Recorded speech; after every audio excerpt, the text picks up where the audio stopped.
Mic number 5 سے سوال کریں. Assalamu alaikum, Mr. Zakir Naik and all people around here. My name is Bhavna Nalavde. I'm a Hindu.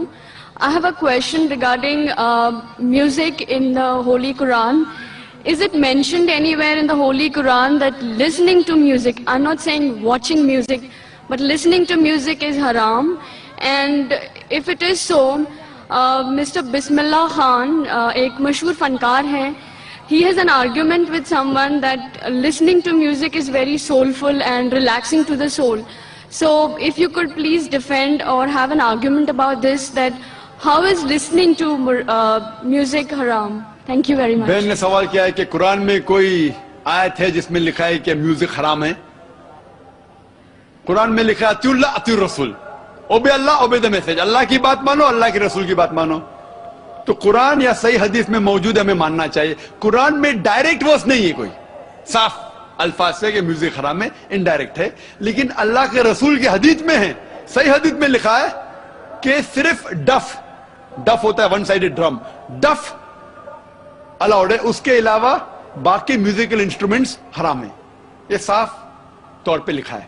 ابھی آپ کا argument ہے کہ بسم اللہ خان صاحب کہتے کہ music is soothing for the civil.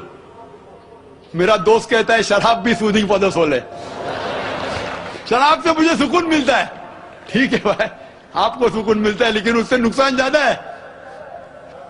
تو میوزک کیوں حرام قرار کیا ہے؟ اٹ انٹاکسیکیٹس. قرآن میں لکھا ہوا ہے چیپٹر نمبر 2 سورہ البقرہ میں, سورہ نمبر 2 آیت نمبر 219, شراب میں فائدے بھی ہے نقصان بھی ہے. اللہ تعالیٰ جانتا ہے, اللہ تعالیٰ سب کچھ جانتا ہے. قرآن میں لکھتے ہیں اللہ تعالیٰ کہ شراب میں فائدے بھی ہے نقصان بھی ہے, لیکن نقصان فائدے سے زیادہ ہے. تو میں مانتا ہوں ہو سکتا ہے کہ کچھ لوگوں کو فائدہ ہو میوزک سے. دیر از میوزک تھراپی آلسو. قرآن میں ایک سورہ شعراء ہے, پوئٹس.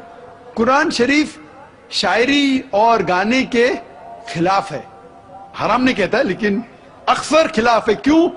جب ہم شعر شاعری کرتے ہیں اکثر اتنی شعر شاعری کرتے ہیں کہ شرک کی طرف جاتے ہیں. میں اگر راجہ کی تعریف کر رہا ہوں, اتنی تعریف کرتا ہوں کہ اس کو خدا سے ملا لیتا ہوں.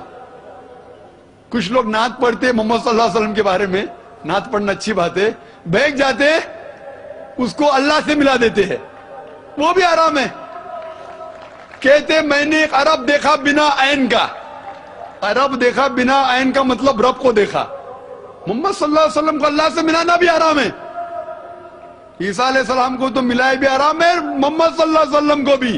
ہم ان سے پیار کرتے ہیں, محبت کرتے ہیں, لیکن اللہ سے نہیں ملا سکتے. اسی لیے 5 بار آذان میں ہم سنتے ہیں لا الہ الا اللہ محمد رسول اللہ.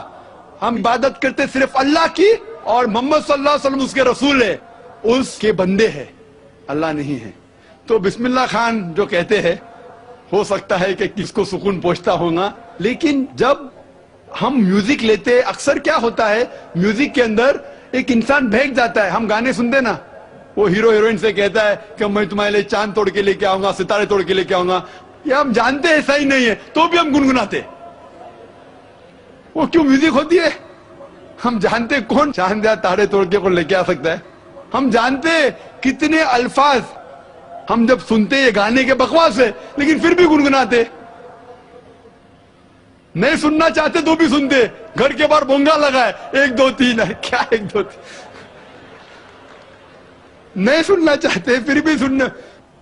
تو میوزک میں کیا ہوتا ہے کہ میوزک کبھی کبھی من کو بہا لیتا ہے. صحیح کہہ رہے بسم اللہ صاحب, اتنا بہا لے جاتا ہے کہ شرک بھی کرتے تو ہم کہتے صحیح ہے, ہم اسلام سے دور جاتے پھر بھی اسے گنگناتے.